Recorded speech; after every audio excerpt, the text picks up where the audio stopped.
I can take it, I can make it. The most powerful tool that you have right now in your life, in your body, is your mind. That's why the enemy fights you in your mind. The devil doesn't have to tie you up for you to be bound. He just has to tie up your head. With stress, with worry, with aggravation, with low self-esteem, with pettiness, with anger, with hostility, with rebellion. And he can make you physically sick because your mind is sick.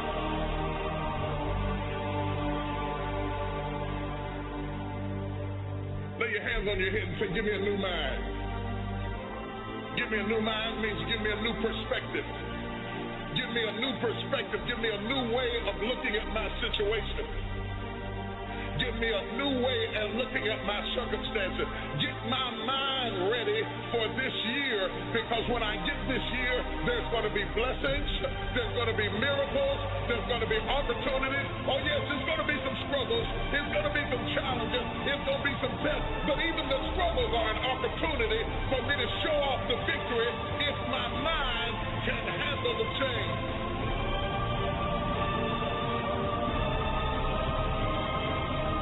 If you can take it, you can make it.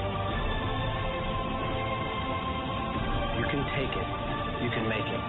All right, you train, you fight way harder than those other guys, and you win. You get out from under them. You can take it, you can make it. You can do this. Just gotta believe you can. There's some things I'm not taking with me in the new year. Everything that's inflexible and everything that's not ready and everything that's backwards and everything that's negative and everything that's condescending and everything that's carnal and everything that's holding me back, I refuse to take it over into another year and waste another new year with an old mind. Don't shape yourself around the comings and goings of this world. Don't shape your opinions and your attitudes around circumstances that you cannot change.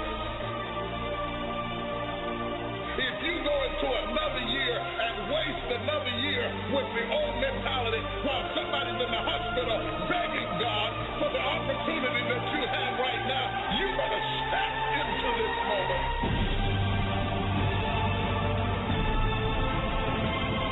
As soon as you decide to stop looking for answers in other people and miracles somewhere down the yellow brick road and click the heels of your mind, you could have been free years ago. You can get your mind out. You can get your money out. You can get your family out. You can get your job out. You can get your career out. You can get your health out. You can get your prosperity out. If you can get your mind out, no devil in hell, no weapon formed against you, no enemy that hates you, no witch that hexes you can stop you from being free. If you can get your mind out, grab yourself by the hand and say, we're coming out of this. Tell them I'm coming out head first.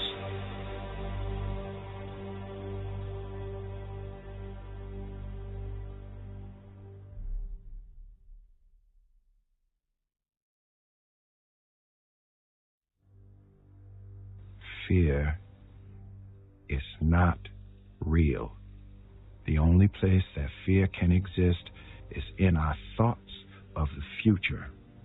It is a product of our imagination, causing us to fear things that do not at present and may not ever exist.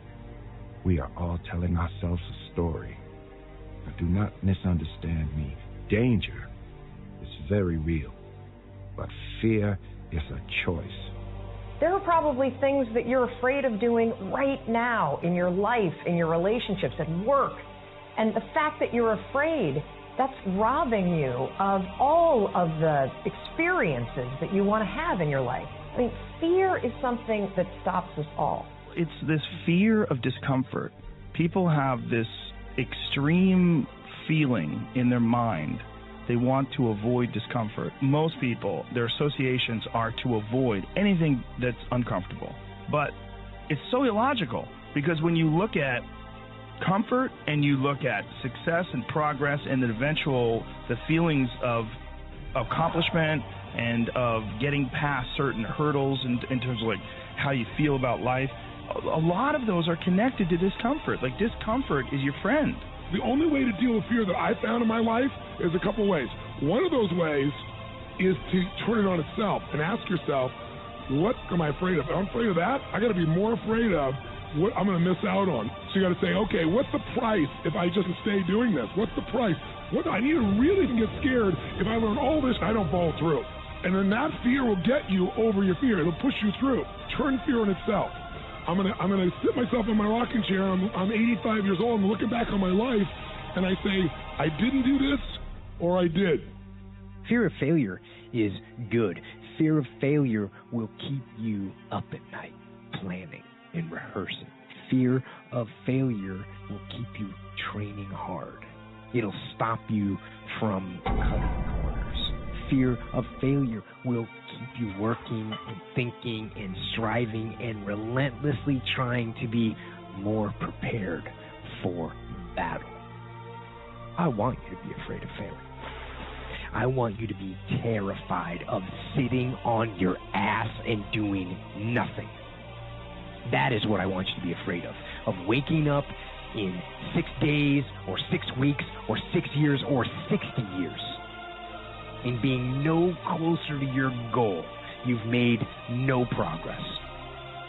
That is what you need to be truly afraid of. One of the real reasons we don't do the things that frighten us is because we are afraid of being judged. We are afraid of failure.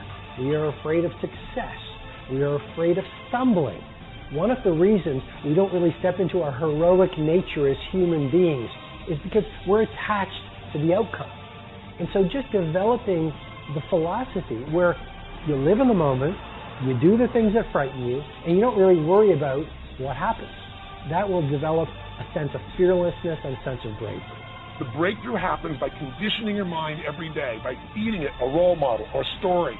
It's putting yourself in a peak state and you fall